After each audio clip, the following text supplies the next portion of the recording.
なぜ地球人を誘拐するのか。話題を変えたくて、私はノートに尋ねました。地球人の女性を見たことがありますか？地球人の女性は美しいと思いますか？ノートンは言いました。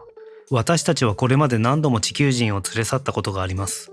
私自身も何度か地球に行っていて、地球人についてはよく知っています。私たちは地球だけでなく、宇宙の他の星からも頻繁に人を連れてきているのです。ただ私たちの美的感覚からすると、他の星の女性と比べて地球の女性はそれほど美しいとは思えませんね。それでもなぜ地球人を誘拐するのですか？と私は尋ねました。美しさが目的ではありません。地球に行って人を連れ去る場合、主な目的は地球人の思考や記憶、感覚、運動、生理活動などをデジタル化して情報として収集するためです。我々の技術を使えば、極星の人々が地球人と同じ感覚や体験を味わうことができます。これは自分の体を一時的に地球人の体に置き換え、地球人として生活するような感覚です。なぜそこまでして地球人としての体験をしたいのですか？私はさらに尋ねました。地球人の体はそんなに素晴らしいのですか？ノートンは答えました。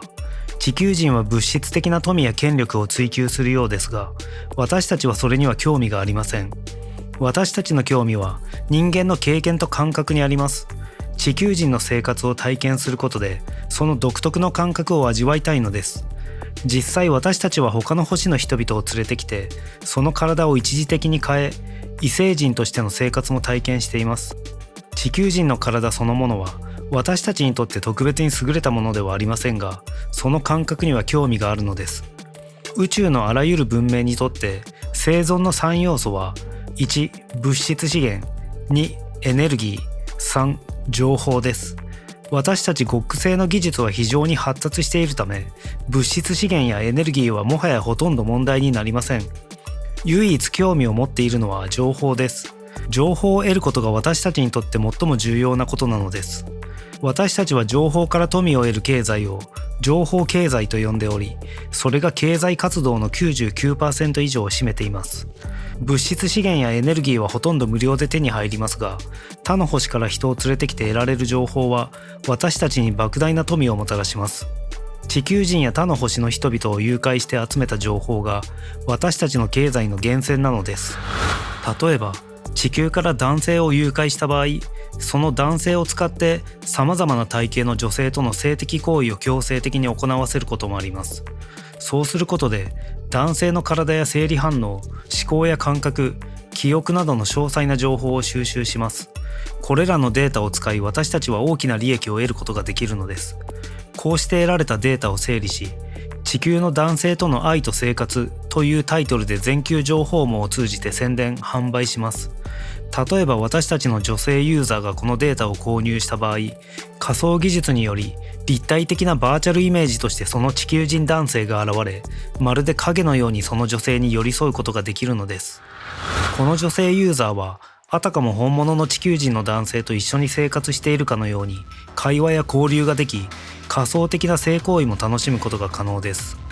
私たちの星ではこうした3次元バーチャル同行技術が普及しているだけでなく、3次元実体同行技術も流行しています。例えば女性が地球の男性との愛と生活というデータを購入すると、そのデータをもとに情報クレイと呼ばれる特殊なゲル状物質を活性化させます。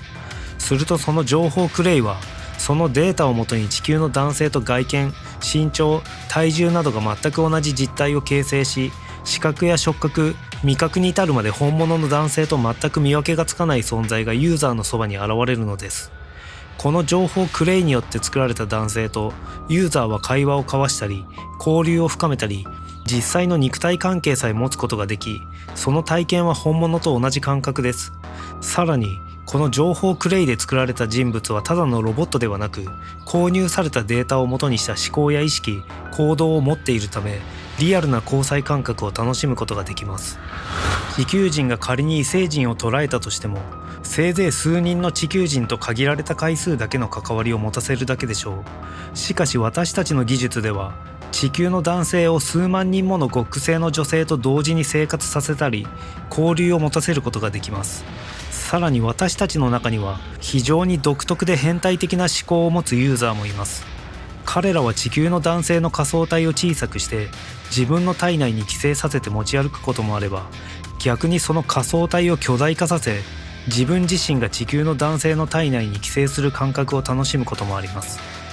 また模擬した地球の男性の姿をペットのような形に変え愛玩する人もいます。方法は多様で変態度は非常に高く、想像を超えるユニークなスタイルが次々と生まれており、その思考の奥深さは計り知れません。これらは後で見る機会があるかもしれませんね。スダールが言いました。デジタル経済の大きな利点は、一人の地球人の男が何千もの女性ユーザーを同時に満足させられる点だ。多くの女性が地球の男性との愛と生活というデータを購入して、まるで本物の地球の男と一緒に生活するかのように楽しむことができるんだ。この人気はどれだけ多くのユーザーにとって魅力的であるかに依存している。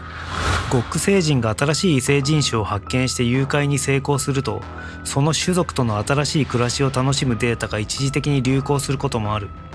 まるで地球で流行曲が次々に生まれるような感じで、ユーザーが求めるのはリアルさと新しさであってデータの質の高さだけじゃない。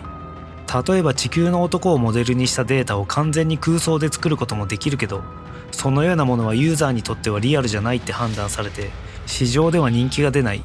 人々は単なる創作物を嫌うんだ。でも実際に善のような地球人を誘拐してその体験をもとにデータを生成すれば、多くのユーザーがそのリアルさに興味を持ち、本物の地球人との体験だと感じることになる。地球の男性のデータは女性だけじゃなくゴック星の男性にも購入されている。購入者は自身のゴック人の体を時空冷蔵庫に保存して地球人の体に自分の意識を転送して一時的に地球人として生活を楽しんだりするんだ。